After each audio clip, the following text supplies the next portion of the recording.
Hi, and welcome to Lois and Morgana Davidson Art. Today I'm going to be looking at mixing greens. Mixing landscape greens in particular is quite a thorny subject. For some reason it seems to be quite a difficult thing to actually do to get natural looking greens that work well in landscapes rather than looking sort of lurid and too vivid. Most pre-mixed greens that we can buy are sort of fairly sort of bright or a little bit too intense and need some modification. But we can mix really good landscape greens. We can mix an amazing range just using some very simple colours. And I think from experience, what I think I need from a landscape green, what I'm looking for, is something sort of natural and earthy, but with the ability to be able to sort of light it up if I need to for some sort of sunny highlights. But mostly they're going to be quite subdued and muted greens, tending towards maybe the brown or the grey in a lot of cases. So this week I've mixed literally hundreds of varying shades of landscape greens, including quite a few sort of that are more brown and more grey. But I think that's a necessary part of this mixing process, to find browns and greens that go well together and that are harmonious. And if we use the same basic colours to mix our greens from, they will mostly tend to look harmonious in our painting. So hopefully I'll give you some ideas now for experimenting with mixing your own greens, which I think you'll find is a lot easier than you think if you sort of bear a few simple principles in mind. I've been swatching mine out on the backs of old paintings at 1/4 imperial size. So what I've been doing is collating my green swatches in this A3 Sea White of Brighton mixed media sketchbook. So I'll just glue the swatch sheets into here, and eventually I should build up a really interesting record of all sorts of just slight variations of different colours, which is really useful for landscape painting. So this first page is where I have mixed all my greens from using just ultramarine blue. So ultramarine blue has been my base colour, and going from left to right, the column on the left I have mixed ultramarine blue with raw sienna in differing amounts. Next one along I've mixed it with burnt sienna, and then in the middle I've mixed ultramarine blue with yellow ochre. And then the second to last I've mixed it with cad yellow, and the last one on the right I've mixed it with lemon yellow. And you can see the difference actually between the colours that I get mixing with the earth colours, the raw sienna, the burnt sienna and the yellow ochre, is very different to the colours that I get, the greens that I get from mixing with the cad yellow and the lemon yellow.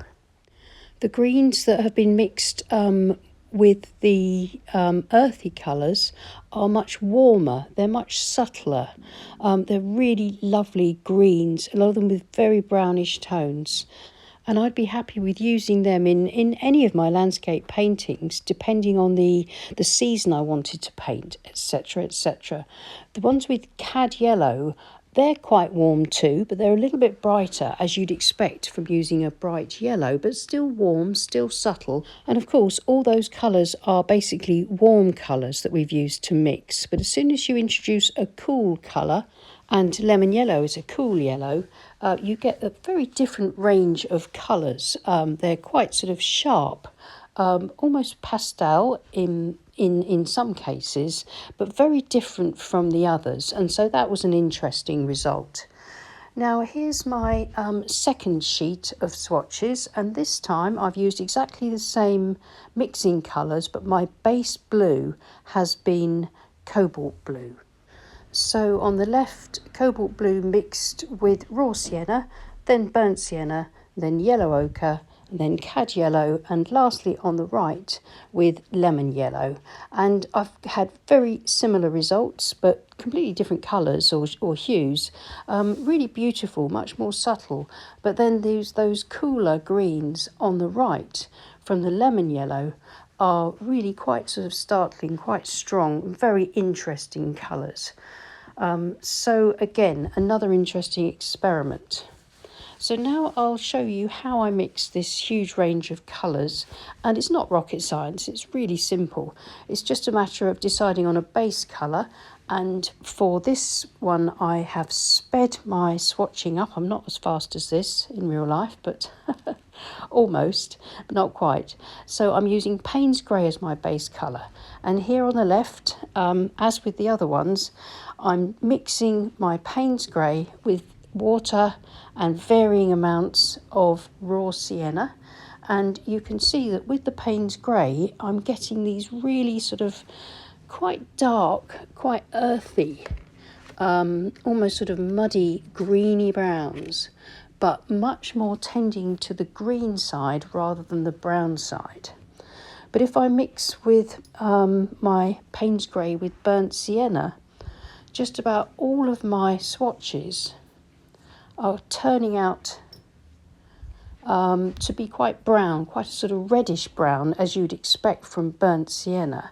I'd imagine that if I added some raw sienna into this, I would get stronger greens, but I'm trying this as just a single colour added to the base colour for this experiment. And as it is, those greens are really browns are really beautifully compatible with the other colours, as you'll see as I swatch them out. So this time it's Payne's Grey with yellow ochre.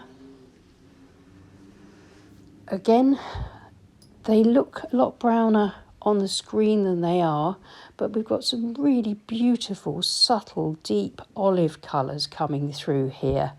Sort of really beautiful, beautiful shades and tones.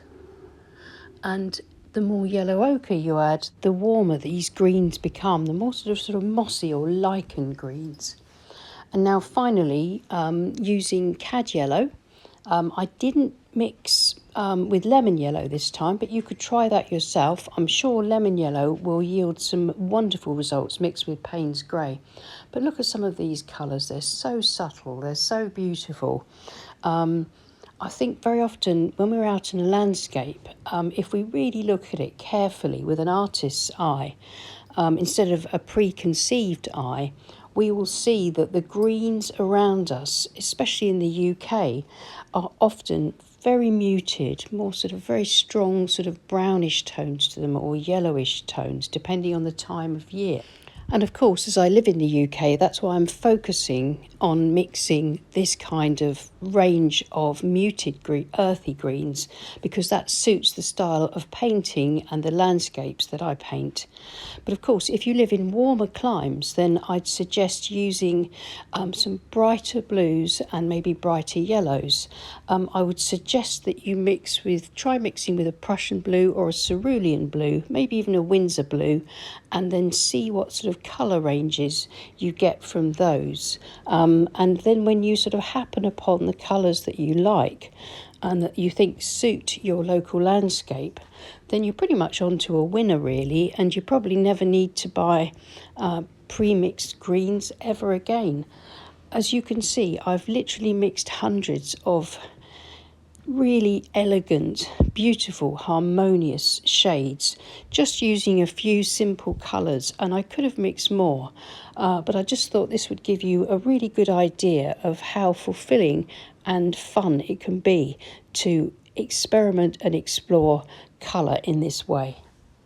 Well, I hope that was helpful. Please let me know in the comments what you think, whether you mix your own greens or whether you struggle with mixing them. And let me know if you have a go at something similar to this and what you think of the range of colours that you get. So thank you so much for watching. Please leave us a like and subscribe to our channel if you haven't already. And thank you so much to everyone that supports us on Patreon. We really appreciate each and every one of you.